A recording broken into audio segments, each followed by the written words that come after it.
Thank you for coming to this training, ladies and gentlemen. And today we're going to talk about subtraction with and without decomposition, and we are going to connect the chip model to the algorithm.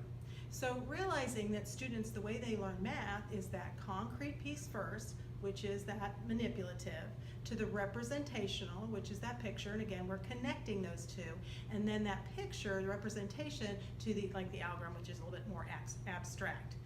So they've already used place value disk, and that's kind of like the concrete piece, and that was connected to the chip model. So now we're going to take the chip model and connect it to the algorithm, okay? All right, and this will be grade 2, module 4, lesson 12 and 13. Okay, so the first number I'm going to do is 31 minus 18. And I always like to write it horizontally because we want students to be able to do flexible math. Some students mentally may be able to determine that answer. Today we are going to use that vertical method though, but remember that in the future that you always want kids to have flexible strategies that they can use. So I'm going to put it vertically, 31 minus 18. And the next thing I would do is talk to the students about what is the whole, and hopefully they would tell me it's 31, and what is it that we know? We know the part. And what is it that we don't know? We don't know the other part.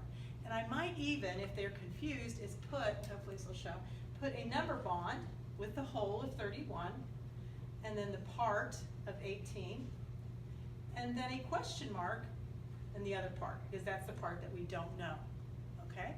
So then I would make my place value chart, and I probably would put 3 chips here and 1 chip here, and I would ask the students, how many 10s do I have? And hopefully they would say 3 10s, and I know I have 3 10s here, and I also have 3 10s and 31. So I would put 10s here. And then how many 1s do I have? Okay, and hopefully they would say 1 1. I would say I have 1 1 here, and that would be a 1. And again, you're constantly connecting these two because you want them to see that connection. When you're using, just a little tip, when you're using the place value chart, you would not want to put the words 10s and 1s, or I'm sorry, place value disk, you would not want to put the 10s and 1s up there because that's what it is. It has a 10 on it, so if you put 10s up here, the kids might get confused and think it was 10 10s. So again, when we're using chips, it's okay, but when we're using place value disk, I would not put those categories up there. Okay, so the first thing I would do is I would put a magnifying glass around that 31. And there's a couple of reasons that we do that. One is because you want to make sure they remember that that's the whole. This magnifying glass, I tell kids that they're a detective and that we are going to unbundle all those numbers before we subtract. So I like to say that. And another reason why is a lot of students, because this number's bigger, will think that they should have 8 minus 1 instead of 1 minus 8. So that's the other reason. So the first thing I would do again is say, students, I have 1 1 here, and I'm trying to subtract 8 1s. Can I do that? And hopefully they would say no, and I'd say, okay, so what do I need to do? How do I get more 1s? And hopefully they would tell me I would take away a 10 and decompose it into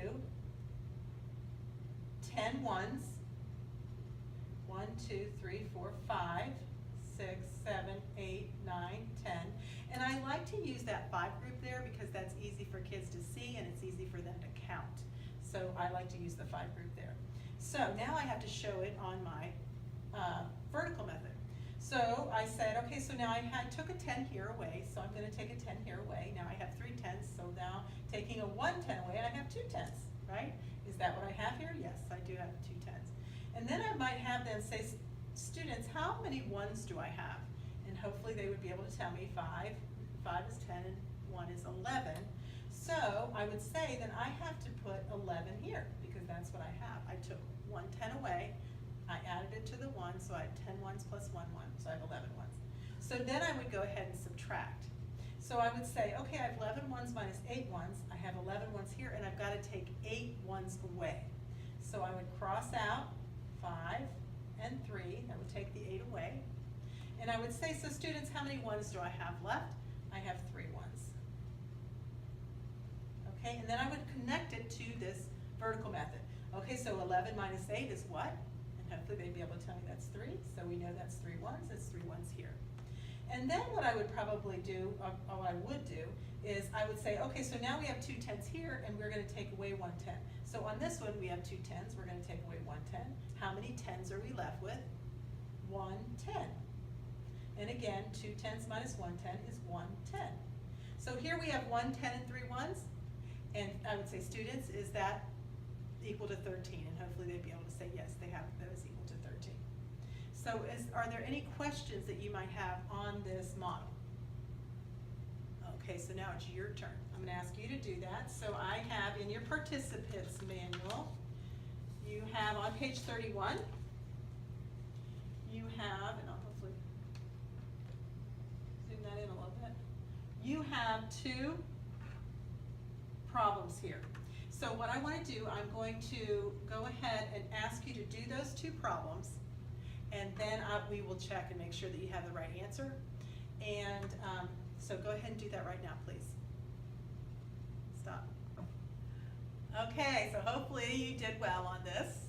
These are what the answers look like, and I just want to go over it with you really quick. So again, I would have put, it's 46 minus 24. We want to write it vertically, and I probably would have asked, you know, what's the whole, what's the part, what is it that you want to find? On a side note, it's really important as you're doing these problems that you really want to do it almost the same way every time, so the students get into, like, used to what you're saying and what they're saying, and and it's like embedded in their memory and understanding of what that is and what it looks like, and why we're doing it the way we're doing it.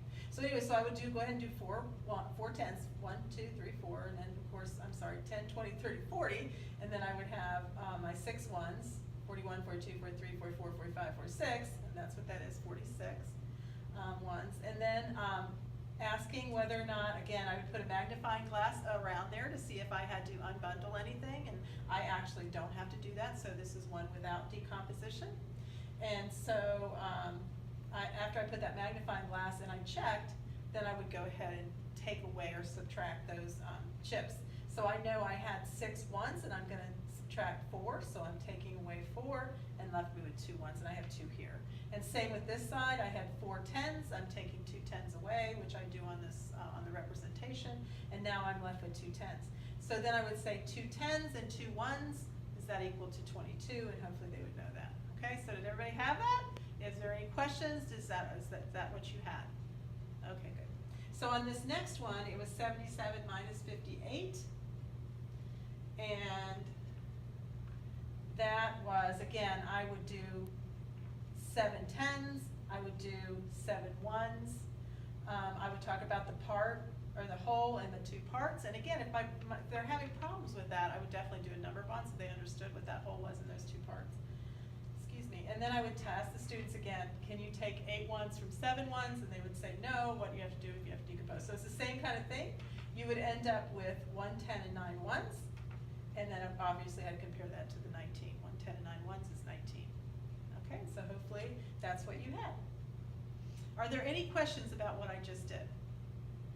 Okay, so one thing to keep in mind, I talked to you about the concrete, the representational, the abstract. So that's kind of your scaffolding. So if you have students that are still struggling with this, you would want to go back to the place value discs and practice with those and use those when you're doing these subtractions. And you may even want to make these numbers smaller. Maybe you would want to make just a 1-digit number, and so that they would understand and they could actually have the place value disc to work with. Okay? Thank you so much for coming tonight, and hopefully have a good night.